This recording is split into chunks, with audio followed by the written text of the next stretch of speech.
Landry Locker, Cody Stoots with you. It is the final day of practice for the Houston Texans. Normally that's a Friday. Today's a Thursday because normally they play on Sunday and now they're going to play on Saturday. So hopefully that makes sense for you. Be sure to subscribe to the podcast on all podcast platforms, Apple, Spotify, all that type of stuff. And the channel is thriving. We appreciate you for the ongoing support of our personal channels as well as the SNL channel. It means a lot to us. Measuring stick games. Do we believe in measuring stick games? Some coaches do, some coaches don't. Here was what DeMeco Ryans had to say about the notion that this could be a measuring stick. The Texans going against the back-to-back champs. Excited to go and compete against a really good football team. It's been good for a really long time. So for us, just go out and play good football. You know, we don't make it bigger than what it is. It's our next game. We understand the success that they've had, and they've earned it. Like, they've been really good. No matter if it's defense, offense, special teams, whatever it takes to win football games, they find a way to win in the fourth quarter. So I'm excited for this matchup, excited to see our guys go out and compete. Yeah, and I get what he's saying, and the reality is, and we can get into whether or not you believe in measuring stick games or not. I think this one can help the Texans' confidence, but it's almost an interesting situation where the Chiefs actually need it more than you. If that makes sense. Like, you're gonna be hosting a playoff game no matter what. We're talking about the difference between the 4 seed and the 3 seed, which depending on what happens, can be a good thing or a bad thing depending on who you'd want. But the Chiefs need to win this game to maintain what everyone wants, which is home field advantage in the playoffs and the bye. So measuring stick game, perhaps not. Signature win during a season where I don't know that there really is a signature win, I would say yes. I would say that the way DeMeco Ryans answered one of your questions later in his press conference kind of led me to believe more so than what he said about the game, that this is a measuring stick game. It's not a measuring stick necessarily. How good are we compared to the elites of the AFC for DeMeco Ryans? But the way he talks about how you have to stay focused, you have to stay detail-oriented, you have to put in every last little bit to be as good as the Chiefs, to not make mistakes against the Chiefs. Like, he talked about finishing and pushing and straining just a little bit more to make sure that you're ready to compete with the Chiefs. They may not measure themselves against the Chiefs, but it does feel like they're going to measure themselves against what standard they have to get to play against a team like the Chiefs. So they may not measure themselves like, hey, the Chiefs are better, we're not as good, or hey, we're as good as the Chiefs. Like, hey, on any given day, can we play as good as we need to play to beat a team that is of the caliber of the Chiefs? Because he's never taken a moment to say, hey, the Chiefs aren't a very good team. Like, it's always been heaps of praise on the Chiefs and then how important it is to be dialed in against a team like the Chiefs. So, like, he didn't talk about, like, Miami this way. He didn't talk about, teams that they played before this way, Jacksonville, Tennessee. So I do feel like they're measuring themselves against themselves, even though they don't really measure themselves against other teams with what he says about those teams. So you feel like they're measuring themselves against themselves, but not the other teams? Yes, because they're measuring themselves against the standard that they have to set to beat a team that good. So it's like, we're not going to compare ourselves to the other team. We're going to compare ourselves to how good we need to beat the other team.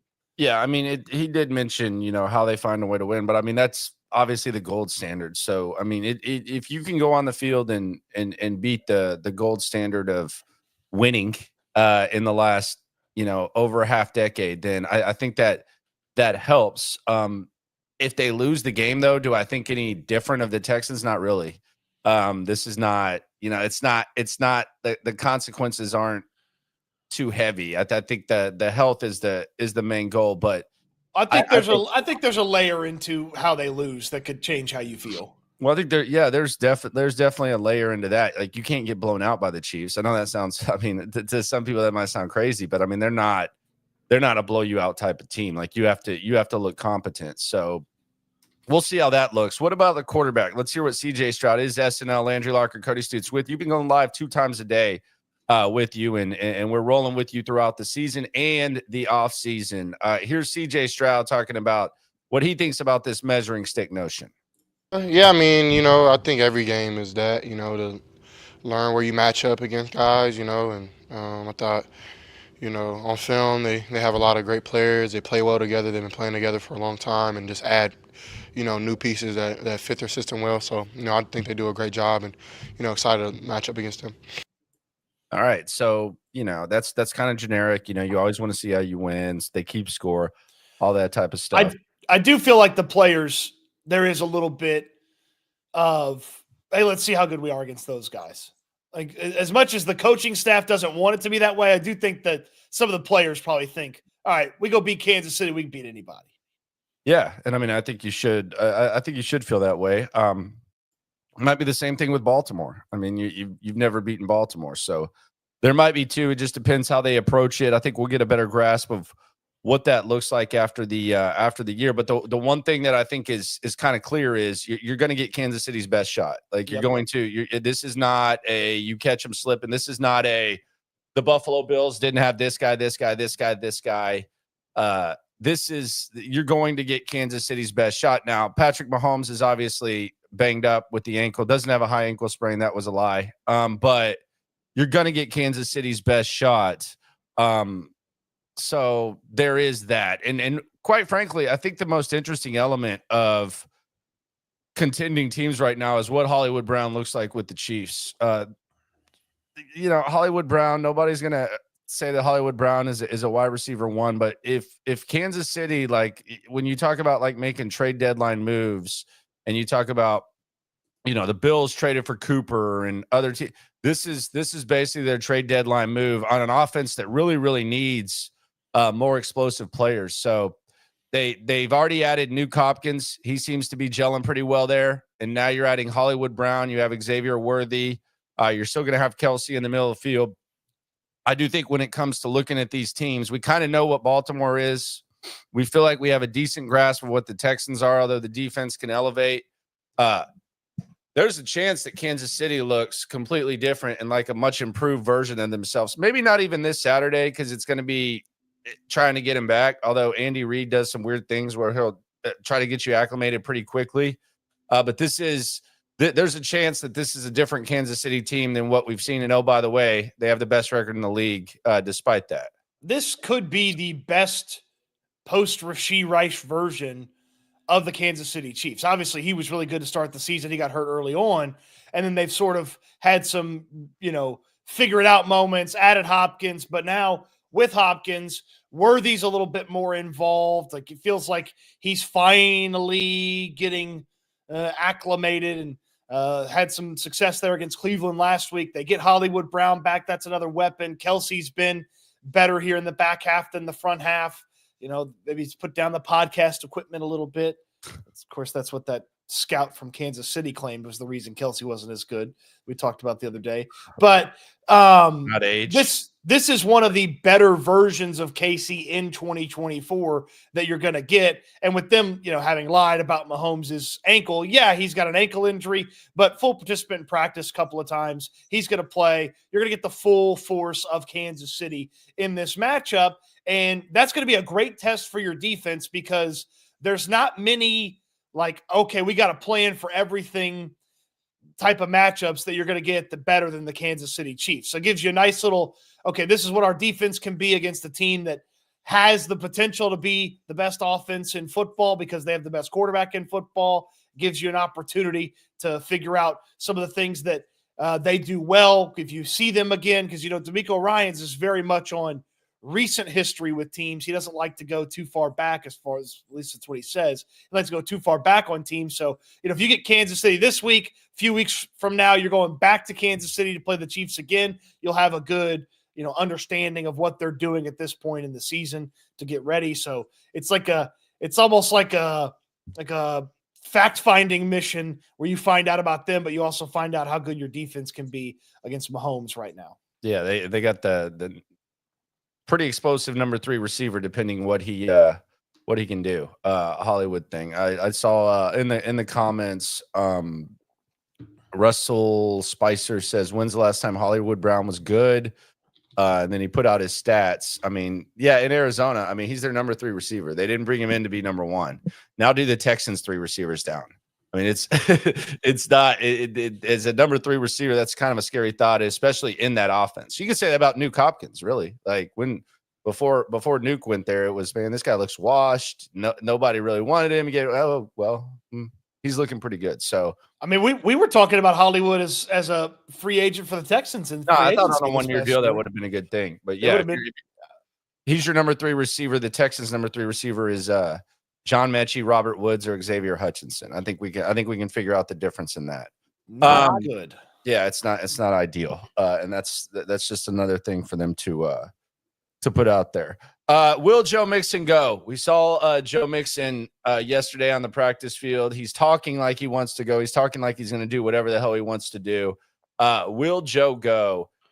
Is the question. I look, if he goes, that's fine, but I don't think he should go against the Baltimore Ravens. That would be my thing. They've been known to bluff a little bit when it comes to Joe Mixon. We saw him practice the random Friday and then not play. Will Mixon go? Real question. If he doesn't, what the hell does that look like? Well, I guess it's a Dameon Pierce game, isn't it? Dameon Pierce and Daria Gumbawale, and they can't promote J.J. Taylor, so they'd have to sign somebody for the third running back spot. Yeah, well, so they're not doing that. That's maybe an indication of will Joe go, is the fact that they only have 2 other running backs, and so that's they're going to have Dameon Pierce and Daria Gumbawale carry the load against a playoff-bound Kansas City Chiefs team where you're trying to figure out where you are as a team. It does feel like, to me, Mixon's going to give it a shot. I would say that any sort of, he's not feeling good or it doesn't look right, or shut him down, get him ready for the playoffs. But it feels like he's going to give it a go. It was pretty interesting that they changed the designation from the first day of practice as rest to the second day of practice as ankle. We all knew he had an ankle injury. He talked about having an ankle injury. And the injury report came out the first day and it was rest. Well, they fixed it. It's ankle. Still limited, but a couple of limited practices for Joe Mixon. He can still go on Saturday against the Chiefs. I don't believe very strongly that they have a chance to win if Joe Mixon doesn't play. Well, yeah, I would probably agree with that. Someone brought up, when's the last time that Mixon ran the ball? All right, since he had that touchdown, Pierce, excuse me. Yeah, we've seen Mixon. Since the last time Pierce ran the ball, had that touchdown, that 54-yard touchdown against New England, he's had 2 carries for 2 yards against Green Bay, 1 carry for 4 yards against Indianapolis, 1 carry for 2 yards against the Cowboys, and then 3 games with no carries. Well, hold on now, Landry. He had a reception. Well. He had a reception for 1 yard against Jacksonville. Okay. Yeah. So he's had 8 carries for 10 yards since the New England touchdown. It is wild that he was. I'm sorry, 4 carries. It is uncanny that they brought him back as their number 2 back when they didn't trust him last year. It's whatever though. So, but hold on. Can Joe go? I don't feel like you characterized it correctly.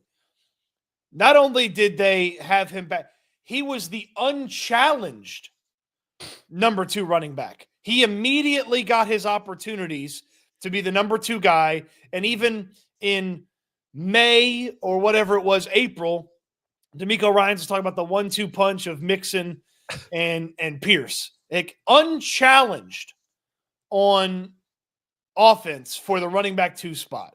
Like, Jawar Jordan never got that opportunity. British Brooks never got that opportunity. Dare didn't. There wasn't anybody else in camp. Akers did. But Akers was only there when Mixon was hurt. And when Mixon was hurt, Dameon was number 1. And then when Dameon came back, he was immediately running back 2, even when they had Akers on the team. Yeah, Akers isn't, he's not like setting the world on fire with the Vikings, but he's getting carries close to the goal line. And he just scored a touchdown. But you think he's got more than, you just said it. He's got more than 4 carries for 8 yards in the past 5 games. Yeah, it's not pretty though, but yeah, it's just, it seems like he can play a little bit.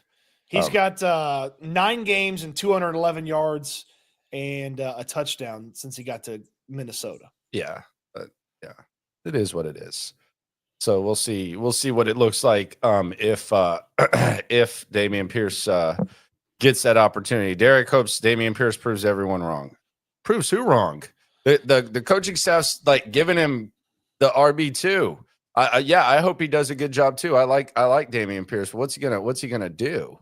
Dime says they don't even trust Pierce on 3rd and 1s. Yeah, it is. It would be nice if you had like kind of a change of pace type of vibe. Joe Mixon is out there the whole time. So. Yeah, Pierce was supposed to do something, and thank you for the super chat, Dime. He's supposed to do something to take the load off of Joe Mixon if he was going to make this team. He's supposed to have some sort of role, be a hammer for the short yardage stuff, or just give a different look. Or he doesn't provide much of anything, and they don't have any. They don't have anybody else besides Pierce and Daria Gumbawale on the active roster. So I kind of feel like Joe will go. Cody has a question about the tight end position. This is a tight end deep dive with Cody Stoots. So what are they doing at tight end? Because they use the tight ends. They're important to the blocking scheme. Cade Stover's not playing Saturday. Had his appendix out less than a week ago. He's not playing on Saturday. Dalton Schultz is not on the injury report, but also not very good. He moves like a 14-year-old golden retriever. And Jesus, that's pretty good. So are they going to put Irv Smith on the active roster as the third tight end when Stover is back? Are they going to promote him from the practice squad? Just say what you saw Monday. Be honest with the people. Say what you saw. Say what you saw on the side field when we walked in. Just be honest with the people. Let them know. If Don't mislead the people. No, just tell them what you saw. Don't give your opinion. Just give an observation of what you saw on the side field with Juice Scruggs and who looked like he was intensely working out. Just tell the people. I mean, working out on the side was Tegan Quintiriano. Intensely. Yeah. If they use an IR return on Tegan Quintiriano, that's worse than using the IR return on practice squad Brandon Hill last year. Worse. The total waste. I'm just telling you, he wasn't working out like that for nothing. That did not look like a hey, this guy's just kind of roaming around. I've seen those type of workouts before, sir. I've seen them. You've seen them. Everybody's heard about them. I've seen those types of workouts before, sir. They have one IR return left in the regular season. They have 2 in the playoffs. If they use one on Tegan Quintiriano, that'll be maddening. Well, they might wait for the playoffs. When crunch time comes around, they might be putting him on ice. They're saving him he's a secret weapon. They're saving him for the playoffs. I'm telling you. He was working. That was not a hey, I'm just gonna go build a sweat. That was a legit workout. And hey, I'm just telling you what we saw. Luis says I can't quit Tegan Quintiriano. Hey, it's tough on these tight end streets around here. It's really hard. It's tough. It's been really tough on the tight end streets. Even like if you just look at the tight end position from 2020 to now, it might be the most pathetic. Like they had OJ the Juice Man Howard come in and score 2 touchdowns his first debut. He was back. They brought back Jordan Akins. Jordan Akins was probably their best passing threat for like a stretch during a season. They brought him back. They signed Dalton Schultz for 1 year. Now all of a sudden Dalton Schultz moves like a 14-year-old golden retriever. He's out there. They drafted Cade Stover. Cade Stover's just needs an offseason to figure something out to see if anything's there.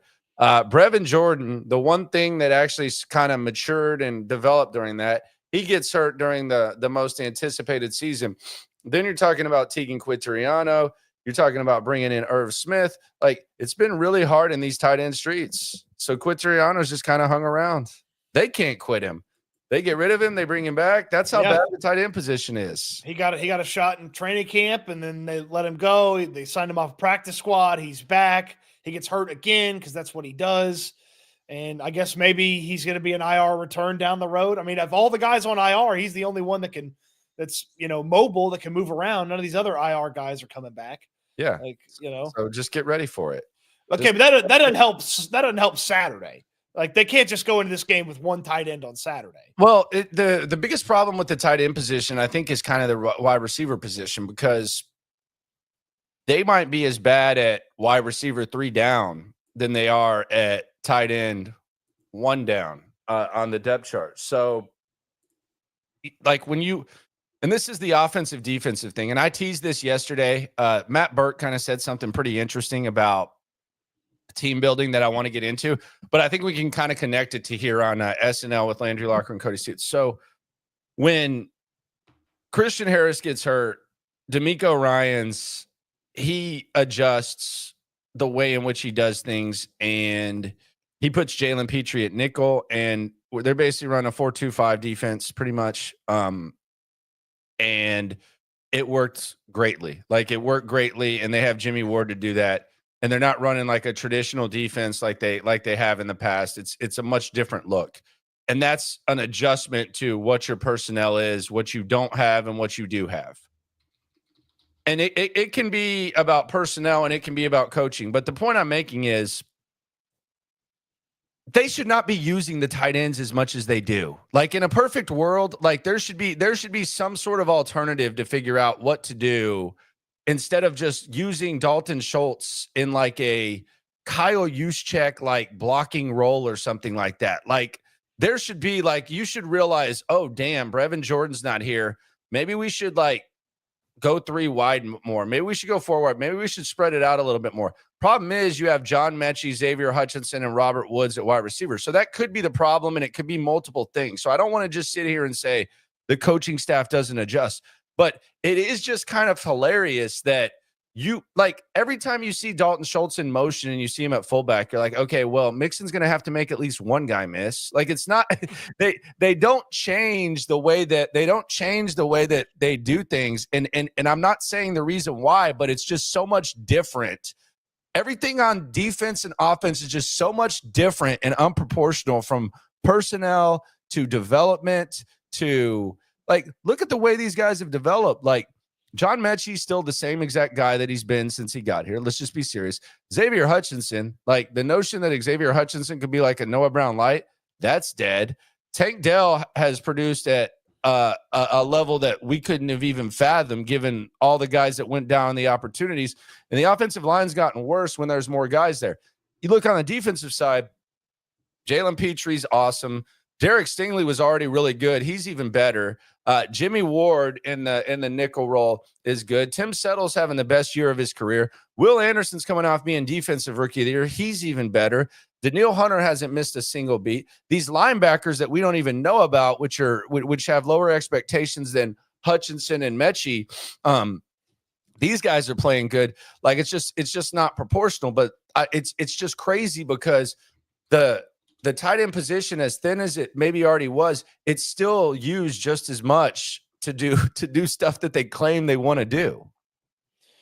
Well, and the stuff they ask them to do, they're not good at it. Schultz doesn't block well. Stover wasn't blocking well most of the season. It is unfortunate that they have to lean on it so much for so many different things. And part of the reason I think sometimes you have the tight ends in blocking is because the offensive line's been a little shaky. But even when they've had some solid, well, I guess when they had their best offensive line game, or one of their best offensive line games, was when Schultz was actually useful. Like they protected well as an offensive line against Jacksonville, and that was Schultz's best game of the season. So some of it goes back to the O-line needing the tight ends to be in there and not trusting them. I mean, like it all builds on itself into a disappointing offense. And I thought Matt Burke had an interesting question yesterday. And I like Matt Burke. I think he's an interesting dude. But when you're talking about the defense and the strategy, it's D'Amico's defense. So it's kind of always an interesting media availability with Matt Burke. But I thought this was crazy, where he basically went into roster building, and this kind of tells you, I mean, like, it's one thing for me to sit here and say it every day, but this is someone in the building. This is someone on that awesome side of the ball that we love so much. Just take it from Matt Burke. If you want to talk about the way that this roster is built, the way that it functions, take it away, Burke. is the start of this front or this defense and how we play up front. And I think number one, and I think part of this conversation, like the depth, and so bringing multiple people in that we felt comfortable being able to play our style, and finding guys, like Mario and Tim Settle and Foley, some of those guys the inside, and I think that was the first thing, and I'm appreciative again of, like, obviously having D'Amico be a defensive guy and Nick and his staff. Like, just that's a commitment, you know what I mean? Like, this, to put a lot of resources into that room and to commit to, not a lot of teams play 8-9 guys like we play, you know what I mean, up front. So it's a I don't say it's a burden, but it's a factor in how you're building the rest of your roster. So, like, to be appreciative of an organization that's committed to doing that and to understand the vision of how we want to play. And we need, again, we want to play fast and aggressive and penetration the way we play. Like, you can't do that if you're playing for the same 4 guys the whole game. So to me, it started with just building depth there and bringing in pieces that we felt could play the style and contribute. And so then it's evaluation of looking for the guys that you feel can do that, can elevate their game in our system. All right. So not a burden, kind of the resources, unique way. Yeah. I mean, I think they obviously put more resources into the defense. I mean, there's some offensive resources. I mean, there's wasted resources on the offensive line. I mean, he talked about the depth. I mean, they signed one of the most expensive free agent contracts in football for the defensive line. Like, yeah. I mean, Danielle Hunter's getting $50 million over 2 seasons to play defensive line for them. Money well spent too, by the way. Like, 2 years, $6 million for Tim Settle. Steal. Great deal. He's been awesome. Mario Edwards for, $2 million. Really good player. Foley Fatakasi, when he's been able to play, he's been solid. Like that. They spent $50 million on a defensive end. And it's like, it's not just the depth. Like, it feels like they got everything they wanted on the defensive line. Like, It feels like they got every single thing that they wanted on the defensive line. And I do wonder, like, did that cause them to miss out on something on the offensive side? Like, did they spend on Tim Settle because they didn't get a running back to back up Joe Mixon because of that? Like, it's not like Bobby got nothing. Bobby got Joe Mixon and Stefon Diggs. Like, that's 2 really big additions to the offense. Like, Bobby didn't get nothing, but the depth on offense is not anywhere near where the depth is on defense. I mean, they've had, with the exception of cornerback, but they've had defensive tackles go down. Boom, they got guys to replace them. They've had ends go down. Well, Will can't play, so Daniil's going to step up for a couple of games. Linebackers. Oh, no Aziz Al-Shire, no Henry To'oTo'o. Here's Neville Hewitt. Here's Jake Hansen. We're going to add Devin White to the equation, too, to help things out as well, because we're also missing Christian Harris. Like, the depth on offense, like, Kenyon Green was bad as a starter. Your depth piece is Kendrick Green, who they seem to think is unplayable. Like, their solution was to move their center to guard. Then their solution was to move their tackle to guard. Like, there definitely was some heavy emphasis put on the defense when the defense was good last year. Like, the defense was solid. And did they need all those resources? I think we're seeing maybe here in December, maybe they didn't need every single bit of resource that they threw over on defense. Well, I mean, the good news is that defense is what's going to carry you home. So you're getting return on investment. So that's, I mean, whether it's appropriate or a return on investment, who knows? But the defense is going to be what takes you home. So we'll see how it goes. I just, between releasing Noah Brown, I know he ended up getting hurt, but I mean, we don't know whether he would have gotten hurt here or not. Most likely would have, but Noah Brown, Akers, like there's a weird unproportional balance. But we'll see how not doing anything at the trade deadline. Yeah, I was fine with that. You were a big trade deadline guy. I think you wanted Deontay Johnson, if I'm not mistaken. I mean, you're over here hoping for Odell to come in. Did you want Deontay Johnson? Yes or no? Yeah. Okay. Yeah, he's got a good attitude. Oh, you think he'd be upset? Like, I mean, he can't even get on the field. Oh, you think he wouldn't get on the field here? He's refusing to go in games. You think he wouldn't get on the field here? He's refusing to go in games, my friend. Yeah, you're over here telling me washed up Odell Beckham's going to get on the field, and you're telling me Deontay Johnson wouldn't get on the field? Free, man. It's basically free. Odell's basically free. Deontay anyway. Johnson was free. They sent a 7th-round pick for him. Yeah, there's a reason. There's a reason. He doesn't fit. Is he? They've got options in Baltimore. Have they cut him yet? They've got Zay. No, they're not going to cut him because one of the AFC playoff teams would pick him up. They probably send a limo. They probably send a damn Uber Black to pick him up. No, if he was that big of a, you kidding me? If it was that big of an issue and they thought he sucked and was useless, they'd have cut him. But they think he's got something and he'd be on an AFC playoff team right away. Mm-hmm. I don't know. Well, who knows? We got practice today. We'll hear from some guys in the locker room, perhaps. And tomorrow's going to be an off day for the Texans. Won't be an off day for us, though. We'll keep this going, and we'll keep building our roster. Feeling good. SNL, subscribe, like, right along. Always remember when it comes to this Texan stuff, we're all in it together. Eat good, sleep good, be good. We'll talk Texans with you this afternoon.